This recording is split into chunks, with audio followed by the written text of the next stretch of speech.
Happy Sunday, everybody. I hope that wherever you are and whatever you are doing, you are having a really good Sunday. Here at the house, there's lots of noise because the chicks have grown so incredibly. I'm just going to turn the camera around so you can see them. Look at the growth that they have experienced in the last couple of weeks. It is really wonderful to see them growing so quickly. They're currently about 5-6 weeks old. When they get to 8 weeks old, then they should be good enough to come in with the rest of the flock. And at the moment, we're just slowly introducing the flock to them. Charlie is making a lot of noise because I'm currently sitting in the coop, and he doesn't like that very much. Or I'm sitting actually on the broody coop, and he doesn't like that very much. He would much rather I disappear because he's a rooster, and that's what roosters do. Anyway, thank you to everybody who watched the videos while we were away. It was great to have so many positive bits of feedback to Nick's video and to Ben's video. Thank you to everybody who commented, and thank you to Ben and thank you to Nick for making those 2 videos. I hope you enjoyed them. They were very different to our usual content, but obviously now I'm back. Normal content is being resumed slowly. Kate Walton Elliott was off last week on vacation, and Winter is going to be driving his Tesla Model 3 to the West Coast next week. So it's all a little bit still up in the air. The UPS truck has just arrived as well. It's like everything's happening. I was going to show you the bolts that are hidden at the end of the driveway, because obviously the bolt bolt battery issues. So we're working with them on that. We are considering a buyback. I'm not going to lie. I don't know if that's going to happen or not, but we're still waiting to see what GM says with the bolt. But that's not what I want to talk to you about today. I want to talk to you about meal kits. Now, as you know, on this channel, we don't do a whole lot of sponsored content, partly because we haven't found a whole large number of companies that we feel align with the channel's kind of editorial remit. And we haven't really found a whole large number of companies that wouldn't be a conflict of interest were we to cover them, because we try to not cover companies that we might end up reviewing. Dirty diesel engine. The noise is kind of iconic, but at the same point, it's a bit smelly and a bit loud, especially when you're trying to make a video. It's louder than my rooster. Goodness gracious.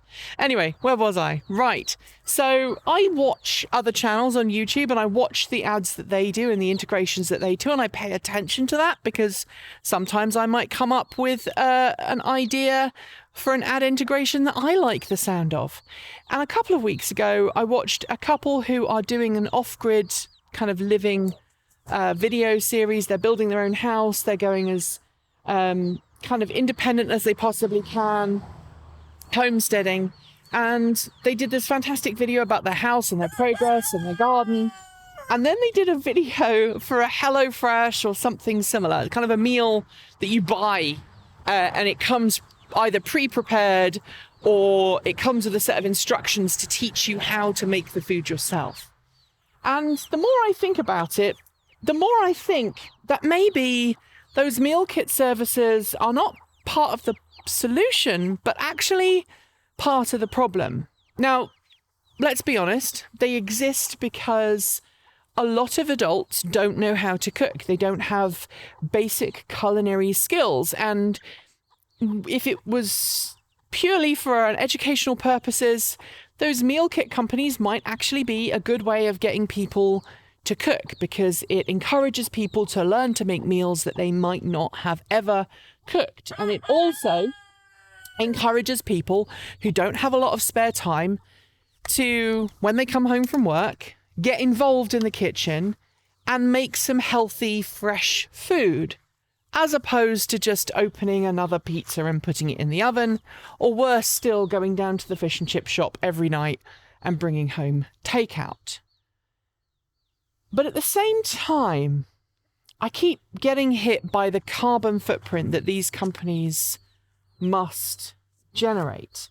And when you think that you can grow a lot of vegetables at home in pots, either on your patio or in your window.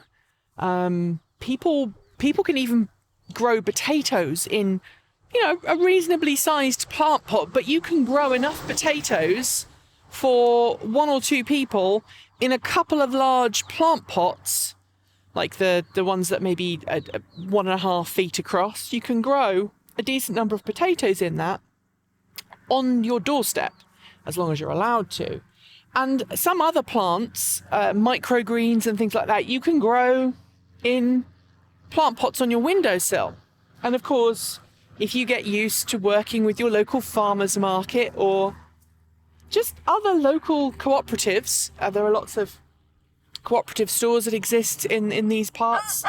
The idea being that you go there and you buy fruit and veg that's been harvested locally rather than flown halfway around the world.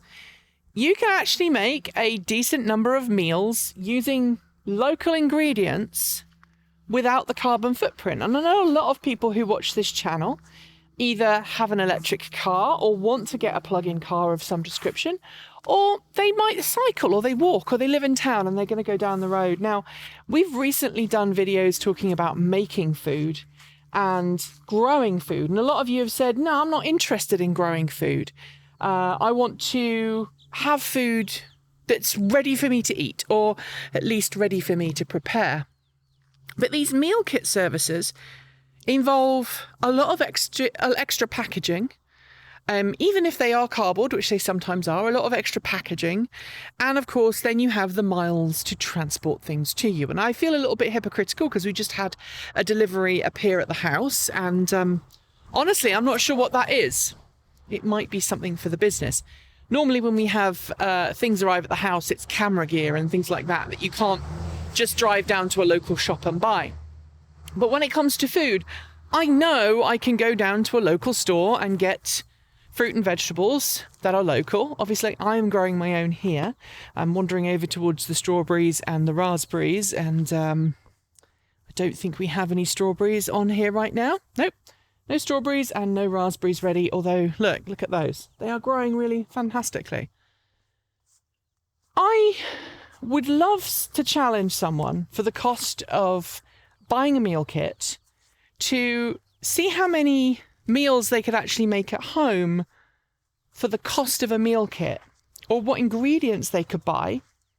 And maybe this is something that you could help me out with. Maybe we could come up with, a couple of really easy meals that are cheap and cheerful and filling and nutritional that people could cook in 10 minutes or less, or 20 minutes or less, that would actually be more environmentally friendly and more responsible than going for a meal kit that may or may not have too much or not enough food in it, and may or may not end up sitting in your fridge because you're not motivated to actually make it. So I'd love to know what you think about meal kits in the comments below. Looks like all of my peas have decided to stop producing. This is what happens when you go away. Peas are strange. If you don't pick peas, they get upset. There is a pea there, look. Peas are weird. If you don't pick peas, then the pea plant goes, oh, I'm not going to make any more, and then you don't have any more peas. So I'm hopefully going to coax these peas back into life, and same with the beans. They're not feeling very happy because you were away last week. Anyway, let me know what you think in the comments below. I would love to hear your thoughts on meal kits, whether they are a good thing, whether they are a bad thing, whether they actually create more of a problem than solving it, because obviously they were originally created to help people eat more healthily and reduce their waste and learn to cook. But there has to be a more ecologically sound way of doing that, right? Leave your thoughts in the comments below. Well, that's it for today's Sunday Musing. Please make sure that you hit subscribe as well as that notification bell, and make sure that you subscribe to the main channel as well as Transport Evolved Shorts. It really makes things much easier for us. It makes sure that we continue to have a good audience and that everybody gets to watch the content. Thanks on behalf of the entire TE crew go out to the folks on my right for being our $15 to $49 a month Patreon supporters. Special thanks to our $50 a month patrons. That's Andrew Martin, Guido Drahoa, Brophy Wolf, Anonymous Freak, Raging Fellows, Carl Hodgson, Gordon C, Paul Conway, Laura Sanborn, Anthony Coates, Denny Hyde, Sean Ueda, and Tazlet in the Gong. And our deepest gratitude to our $100 a month Patreon supporters, John Lyons, Marcel Ward, Reggie Watts, JP Fagerbeck, Will Graylin, and Ian. If you would like to join them and support the ranks of wonderful Patreon supporters, you can do so by following the links below. There's also a link to send us some pennies through Ko-fi if you would prefer it that way. Also, don't forget to check out our Transport Evolved swag store over at Redbubble. I am wearing the Bolts t-shirt today, which is a bit ironic considering that all the bolts are parked way over there on the other end of the driveway, but, you know, such is life. Also, don't forget to check out the Discord chat room, which has all the kinds of fun conversations that you would expect from Transport Evolved. Enjoy the rest of your Sunday, if it is indeed Sunday, or whatever day it is, and I will see you tomorrow for more great stuff. Goodbye from me. Goodbye for them chickens. Keep evolving.